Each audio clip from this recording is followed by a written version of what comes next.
Hello बच्चों, let's read the question. The question says answer the following. How heavy water is obtained from ordinary water. तो इसमें पूछा है कि जो ऑर्डिनरी वाटर से हैवी वाटर कैसे ऑब्टेन होता है. ओके, अगर हम इस क्वेश्चन का की कॉन्सेप्ट देखें, की कॉन्सेप्ट, तो इस क्वेश्चन का की कॉन्सेप्ट क्या हो जाएगा? इलेक्ट्रोलाइसिस. इलेक्ट्रोलाइसिस. ओके, तो हम इसमें देखेंगे कि इलेक्ट्रोलाइसिस से कैसे ऑर्डिनरी वाटर से जो हमारा हैवी वाटर है वो फॉर्म होता है या ऑब्टेन होता है. ओके, अगर हम देखना चाहें तो जब इलेक्ट्रोलाइसिस होता है, जब इलेक्ट्रोलाइसिस की प्रोसेस होती है उसमें क्या होता है? इलेक्ट्रोलाइसिस, तो उसमें क्या होता है, या ऐसे बोले हम कि जब when ordinary water is electrolysed, मतलब ओके, तो क्या होता है जो प्रोटियम होता है हमारा, प्रोटियम मतलब 1H1, प्रोटियम ब्रैकेट में लिखना चाहें तो 1H1 इज रिलीज्ड और लिबरेटेड, रिलीज्ड और लिबरेटेड. ओके, तो ये प्रोटियम तो यहाँ से लिबरेट होता है. Okay, easier than deuterium. Deuterium का मतलब 1H2. ओके, या जिस जो D2O में जो D आता है वो होता है deuterium.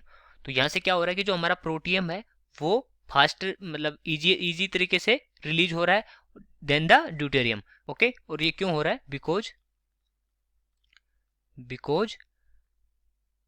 Of the greater mobility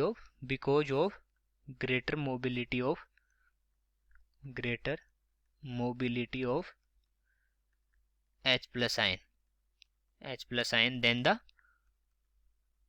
the D plus ion. Okay, जो D प्लस आयन से ज़्यादा ग्रेट मोबिलिटी होती है किसकी? H प्लस आयन की. इस वजह से ये इससे जल्दी लिबरेट होता है ड्यूटेरियम से. ओके, दूसरा क्या होता है, जो हाइड्रोजन एटम है हमारा, हाइड्रोजन एटम जो 1H1 है, hydrogen atoms combine, hydrogen atoms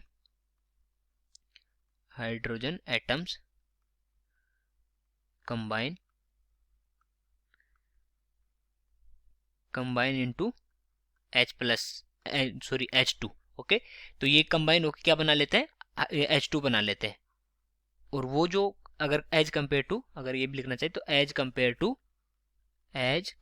to deuterium, तो ये ड्यूटेरियम से जल्दी ये कंबाइन होकर क्या बना लेते हैं? H2 बना लेते हैं. ओके, और इस वजह से क्या होता है कि जब इलेक्ट्रोलाइसिस कंटिन्यू रहता है तो concentration of heavy water in ordinary water gradually increases. तो यहाँ से तो ये तो ये हमारा 1H ये तो रिलीज हो गया, और था जो ये क्या बना लिया? H2 बना लिया.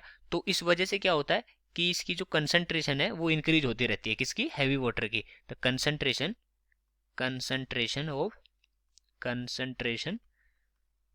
ऑफ हैवी वाटर, या इसका फॉर्मूला लिखना चाहें तो D2O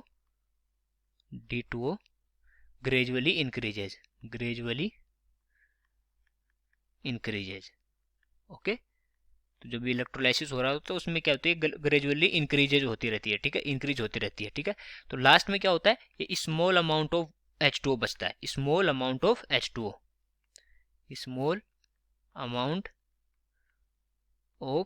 H2O remains. Okay, remains. तो बाकी सारे का क्या बन जाता है? बाकी सारे का जो D2 है वो बन जाता है. तो इस तरीके से जो इलेक्ट्रोलाइसिस होता है उससे हम क्या ऑब्टेन करते हैं? ऑर्डिनरी वाटर से हैवी वाटर ऑब्टेन करते हैं. ये हमारी ये होती है प्रोसेस, इसके जरिए हम यहाँ से हैवी वाटर ऑब्टेन कर रहे हैं. So I hope you understood it well. Best of luck.